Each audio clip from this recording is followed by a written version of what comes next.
Hi, everybody. Thank you so much for joining our weekly Friday Lunch and Learn. Every Friday, we pick a new environmental topic to dig into and to make sure we understand the implications of what's happening and what we can do to take action to make sure that we are improving our state. So thank you, everyone, for joining us. We're joined with Dave Swenson today from Iowa State, and I'll introduce him here in a minute, but we're going to be talking about tax increment financing, or TIF. And that Dave's an expert on it. So I look forward to hearing what he has to say, because it is a complicated topic. And I don't think a lot of us truly understand how it works in Iowa, what are the costs or the benefits. And so if you have questions throughout this presentation, please put those into the chat and we will get to those at the end. And as always, share this far and wide, because the more people that see it, the more people that know this information, and we can be more informed citizens. So thank you again for joining us. And Dave, thank you so much for joining us today as well. We look forward to hearing your presentation. And happy to be here. Yeah, and for those of you that don't know Dave, he's a research scientist in the Department of Economics at Iowa State University. His research and service categories include regional industrial studies and evaluations, economic development research and technical assistance, input-output economic impact studies, cost-benefit analysis, and a lot more. So really, if it's something about economics, Dave's your guy. He's the expert and he knows all about this stuff. So we're really lucky to have you here today, Dave. And I'm just going to get started and ask you the first question. We'll get right into this. Can you tell us, what is TIF? What's the basic overview? What's its purpose? And how's it used here in Iowa? Yeah, TIF is a mechanism that's enabled by Iowa law to allow governments to sequester some fraction of future property tax revenues and dedicate those revenues towards either redevelopment in a region or to otherwise underwrite economic development, to offset the costs of new economic development, to provide critical infrastructure or access for economic development, or outright just be a straight up tax break for economic development, period. So it's got a wide range of uses, but it also has a relatively long history in terms of, like a lot of things, it started at a certain place and it's ended at another place. And it had really noble, great intentions in its origins and great foundations and justifications for the use of TIF at its origins. And then, things change over time and we find new uses for things. And TIF was one of those categories of municipal activity for which a new use was found. So that's what TIF is. And it is the chief economic development tool. I don't mean it's the best. It's the chief economic development tool utilized by city governments and as well by county governments. And I'm going to use the word economic development almost always in quotes, okay? Because as an economist, I have a definition of economic development that's pretty darn strict and rigid and has really knowable foundations. And other people use the phrase economic development quite loosely. And I don't use it that loosely, but TIF fits into that category of economic development. So that's what we're going to talk about here. So that's kind of my startup, introduction. If you have any questions before I plow into this, so I'll answer them and then we can pick up questions at the other end of this. Yeah, that sounds good. I did think of one question, but I think it might be better for the end, but I am curious, what is your definition of economic development? What are the differences? Okay, we'll get that. Yeah. If we remember, we'll get to that at the end. Okay. So I'm gonna look at my clock so I don't get too windy. I'm going to be an economist here for a minute. Okay, so I hope you're not eating, but ours is a market economy. It's a market economy, and we assume the market is going to distribute goods and services in a reasonable, rational, effective, and efficient way. That's our capitalist system here. But our economy fails, and it fails massively sometimes. And we know about those failures. We don't provide public education is a market failure. Public health is a market failure. Environmental degradation is a massive public failure. Monopolies are public failures, are market failures. And so we have all of these market failures. So we have a justification for government to act. And the justification for government to act is in instances where the market is failing and there isn't a mechanism within the market with a hands-off approach to let the market fix its problem. And just recently we had COVID and the COVID crash. We had massive government intervention. Had there not been government intervention, both in the public health side as well as the economic side, our economy would still be in the toilet. And so government intervention is one of those things. And so those activities that specifically promote health, safety, welfare of the population, those are the kinds of government failures that we're talking about here. And I'm going to some notes here. Now, original tax increment finance authority in the United States originated with urban renewal authority. So I want you to cast back, some of you probably aren't old enough, but our central cities were deteriorated all across the United States, whether it was Des Moines or Chicago or Pittsburgh or Memphis, every place, its core, original core of those places tended to have gone through a long cycle of deterioration. So we had urban renewal legislation. It starts in the 50s, but the need for it over time grows over the 60s and into the 70s. And so the reason we had this urban renewal legislation that created a foundation for renovation and government intervention is because we had a huge market failure. And this huge market failure was widespread, massive disinvestment. And that disinvestment was then leading to blight, deterioration, other kinds of social consequences, as well as economic consequences, and an undermining of the tax base of the communities within which. And because of that blight, because of that disinvestment, there wasn't an economic incentive to reinvest. Because if you reinvest, the entire area was deteriorating nonetheless. You're not going to get your money back over a period of time. So in the Iowa law, I'll tell you what that said, and it's in chapter 403.2. The preconditions for an urban renewal region was it had a situation that constituted a serious and growing menace, injurious to the public health, safety, and morals, don't forget morals, and welfare of the residents of the state. That the existence of such areas constitutes an economic and social liability imposing onerous municipal burdens which decrease the tax base and reduce tax revenues, and substantially impairs or arrests the sound growth of municipalities. So that becomes the foundation for using some sort of government intervention. And the government intervention was going to be, after you went through this process of identifying your urban renewal area, then you could use mechanisms to start to turn it around. And one of those mechanisms was called tax increment financing. And the tax increment financing allowed you to grab some of the taxes from the improvements that you're generating to repay yourself for having invested in or underwriting the capacity of this area to renovate. And I'll show it to you in a graph in a little bit, but that's the foundation for it. But most of that was in central cities and or medium-sized cities that had industrial abandonment, or their central place, their rail yards, or their central cities had deteriorated significantly. So from Des Moines to Clinton to Fort Dodge to Dubuque and Waterloo, everybody had an original kind of tax urban renewal district that for which this, I'm going to call it legacy tax increment financing, could be used. But things changed. And in the 1980s, if you were old enough, I'm going to some other notes here, Iowa's economy was in the toilet and stayed in the toilet for a really, really long time. We had a farm debt crisis.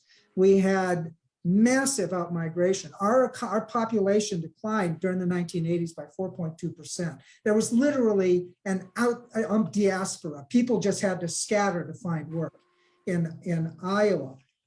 We had large losses in manufacturing capacity. We had an absence of diversification. We tended to be loaded up a little bit too much on ag and manufacturing, two things that were struggling at that time. So we got a double whammy.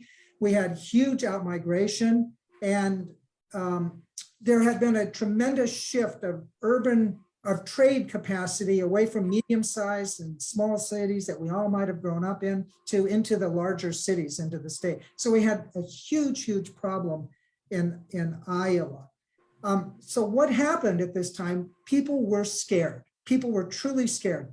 Main streets were looking awful. People were leaving. Houses were empty. Meatpacking plants were closing all across the state. There were all kinds of things that were going on. So they came up with, we need to use TIF a little bit more liberally. And what they did was they allowed TIF to be used outside of the conventional urban renewal designation. And instead of it being this urban renewal TIF, it shifted to become an economic development TIF. And an economic development TIF, they changed the authority of city government. And they elevated economic development to be an essential corporate purpose. And when they elevated economic development to be essential corporate purpose, they also, like police and fire and public safety, all the things that are really, really critical, then they also allowed city government to have an expedited authority with regard to the use of TIF. Instead of TIF being a district-oriented type of economic development mechanism, it became a project-oriented economic development. You didn't have to have a finding of blight or deterioration or any sort of public forum that established this extraordinary authority and use of public money.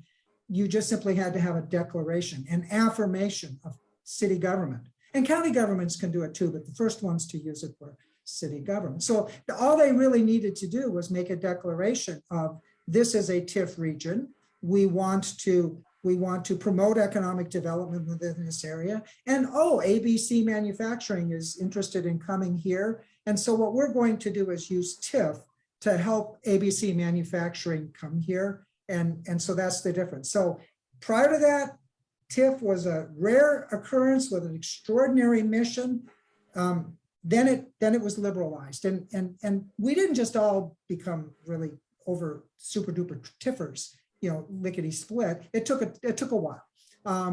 Cities were hesitant, cities were cautious, cities hadn't had the practice in doing that. But over time, it became quite profligate, the TIFing. So I'm going to go to my screen if I can here, and I'm going to show you how TIF is supposed to work. And then I'm going to, let me see if I've looked at all my notes here. Yes. Okay, we're going to share screen. And let's see if it's going to let me share my screen and try that and see what happens. Let's go to right here. Come on. And let's see if it opens up. Yep, we can see you. Okay, very good. I'm trying to get rid of you. There we go. I got rid of you. And let's see if we can get it to slide. Well, it's not, let's see, let's say resume slideshow. It's not letting me show the slide. So what I'm going to do is do it this way. I'm going to describe it. This is supposed to be an action, but let's just look at this. What we have right here, the blue line, let's imagine you had an urban renewal area and an amount of taxable valuation within that area, but it was deteriorating rapidly over time. And the tax base, because of that deterioration, was eroding rapidly. And were there no intervention on the part of city government, that tax base represented by these dotted lines continued to erode. So what tax increment financing in the legacy version does says the city declares an urban renewal area, an urban renewal district, an urban renewal project. And right at this point, right here, it freezes the tax base and it guarantees all of the governments that depend on that tax base, the city, the county, and the school districts, this much valuation to tax off of. And by doing that, they're saying implicitly, we're going to guarantee you this because this is what was going to happen had we not done anything. And then we're going to reinvest in this area and we're going to issue some bonds and we're going to pledge future revenues from tax increments to pay off those bonds. And we're going to renovate that area. We're going to improve the streets. We're going to tear down dilapidated buildings. We're going to create the kind of infrastructure that allows for growth. And over some period of time, we would start to see a resurgence in taxable value. And this increment right here between the frozen value and the growth is used to pay off the investment that the city made. And then at the end of this project, then the city would release this valuation back to all of the original taxing jurisdictions.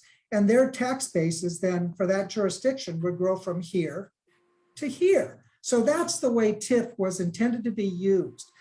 In economic development TIF, we're not dealing with this kind of situation. This may be a reality in the community, but there isn't a declaration per se. What they're really doing is, and there's not really, what they're doing is freezing the base in some territory here and saying with the economic development that we're underwriting or incentivizing, we're going to keep this. We're going to keep this and we're going to use it for a variety of purposes over the course of the year. We might refund taxes. We might develop roads. We might extend water and sewer to certain kinds of projects.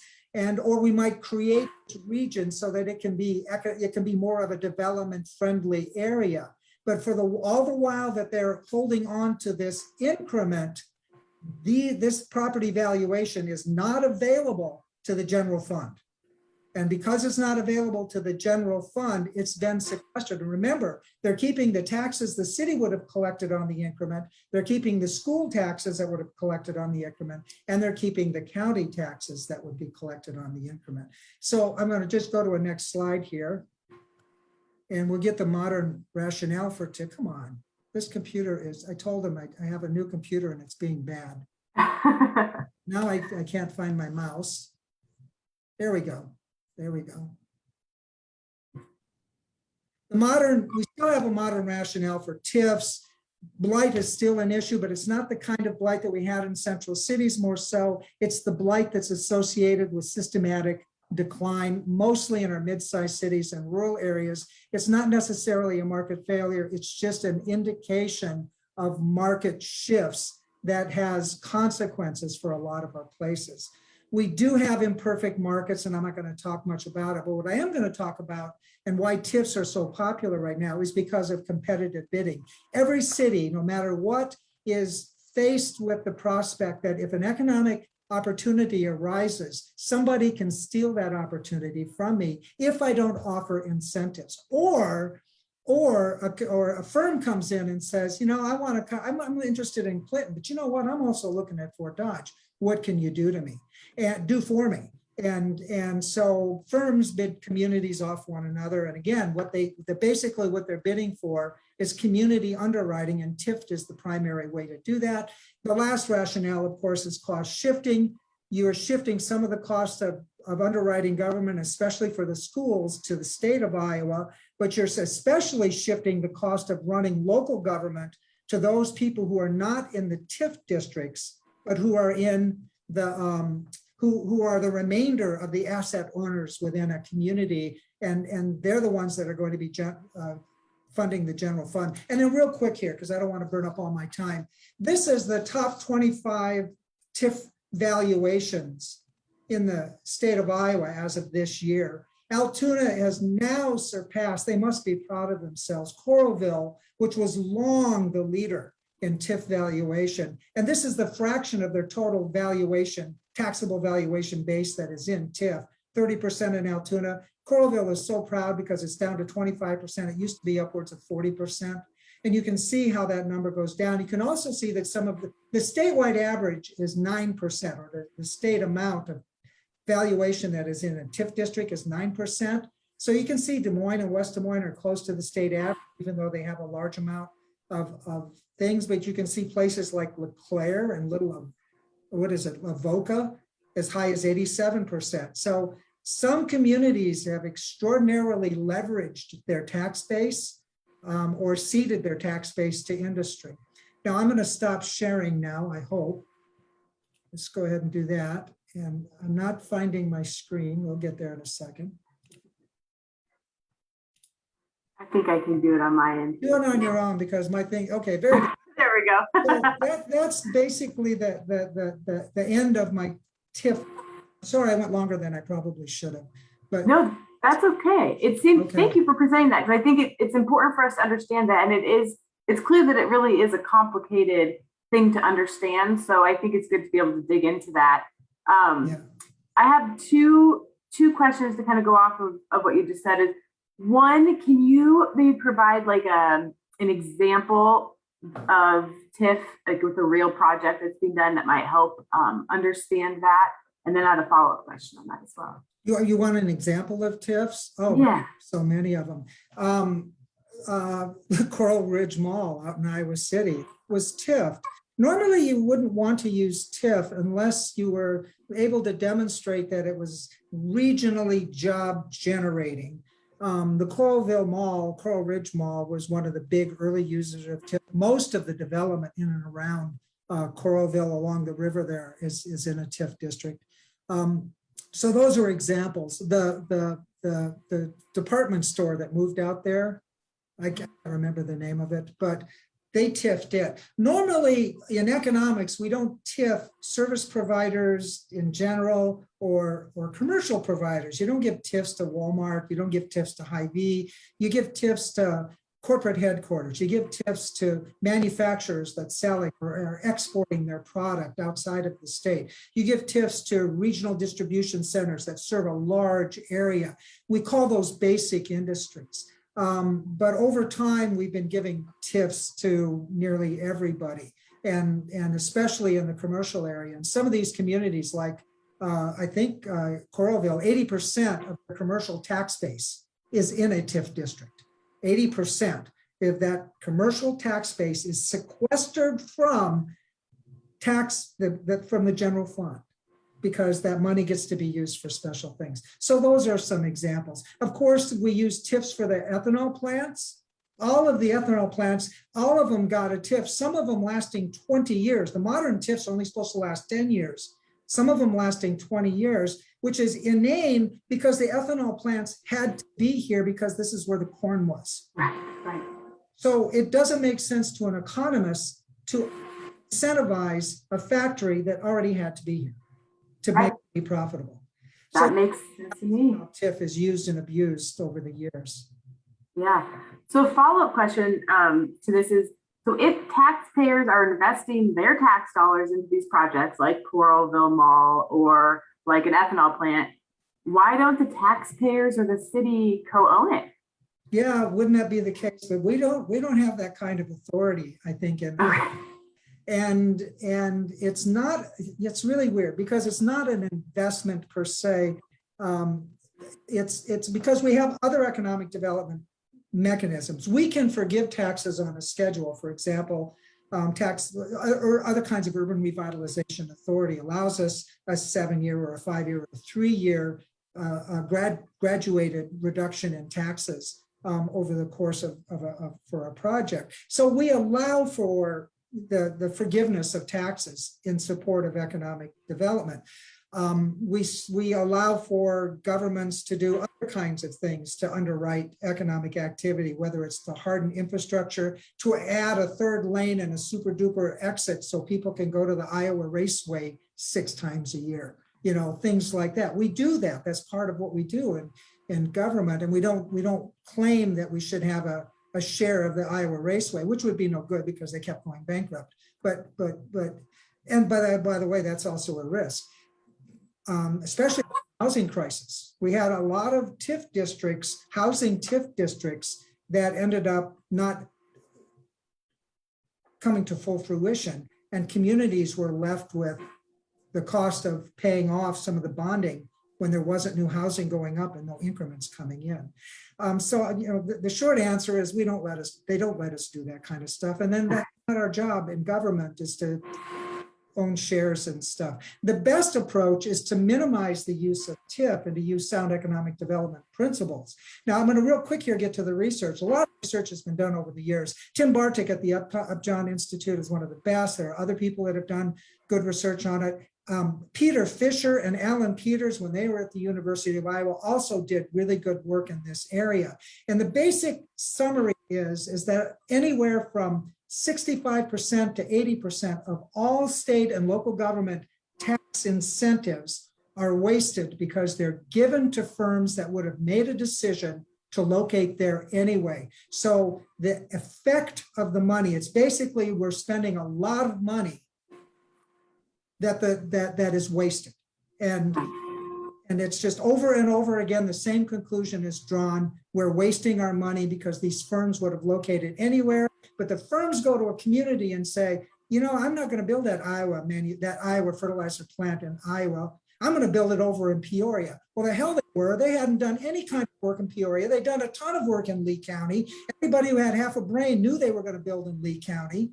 And then when Lee County started to balk, they said they were going to build it in Western Scott County. No, they weren't. They were going to build it in Lee County. So what did Lee County do? It gave them the maximum 20-year tax abatement on that property because they weren't good poker players.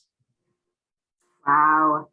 So it's clear we're giving all these tax breaks to these big, corporations. It might not be in our best interest, but when we do that, do these TIF programs threaten the services that are really important to our communities, like schools and local government? Yes, they do. Well, they take money away from the schools. The state backfunds some of that, backfills some of that lost revenue, but it doesn't backfill any of the lost revenue above the 540 basic levy.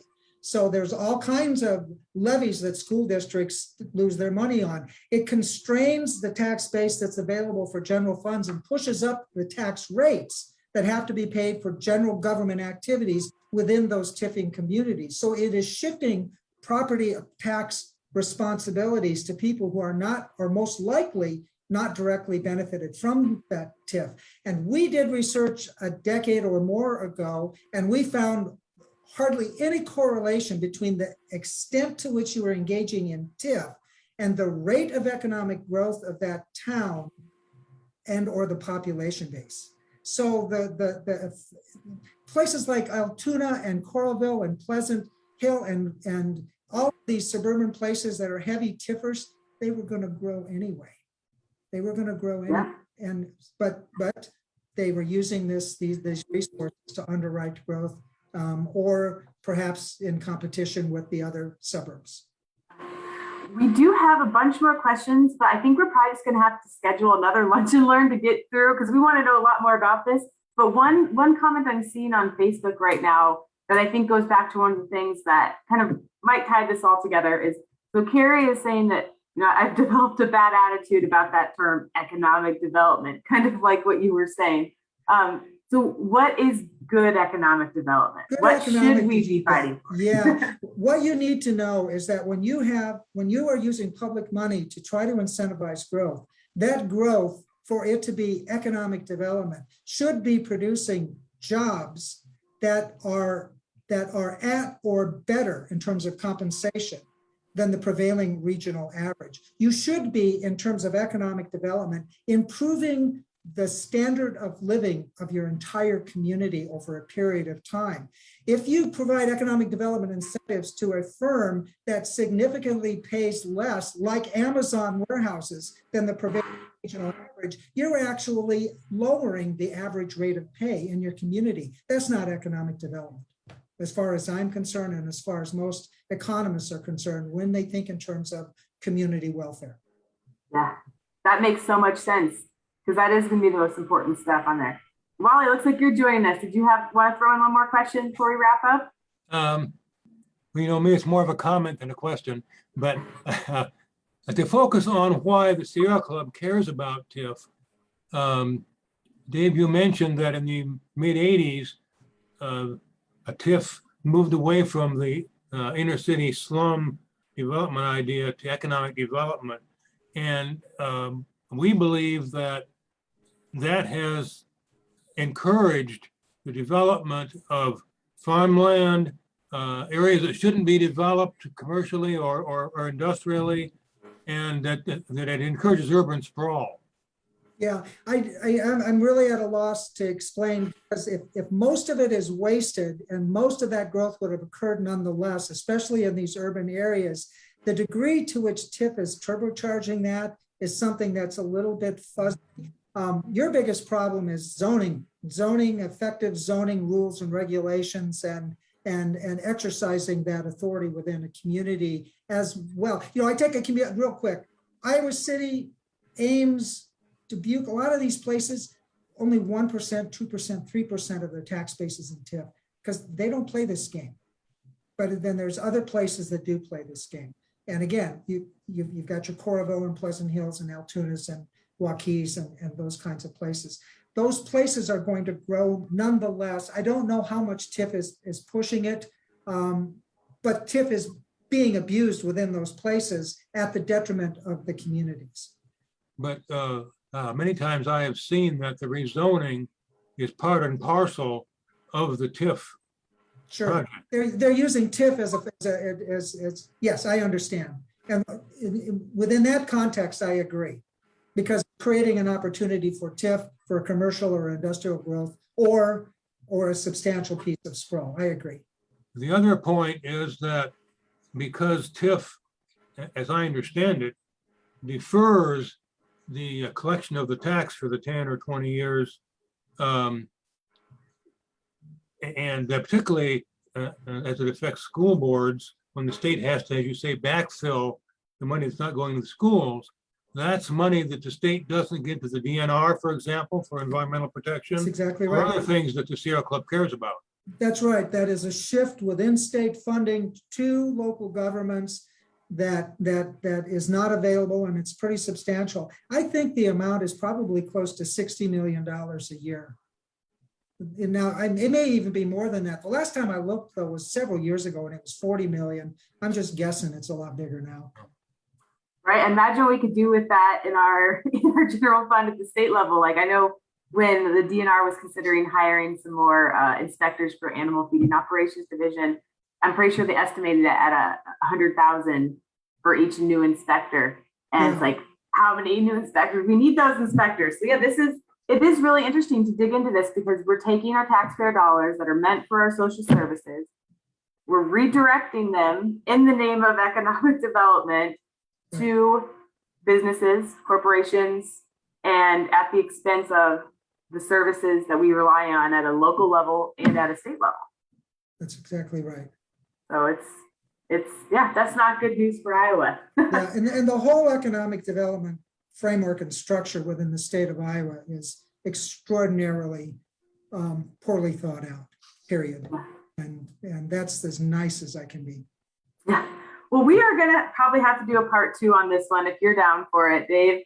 I think you just get the question, just next time, just lay out questions and we'll go through them one at a time.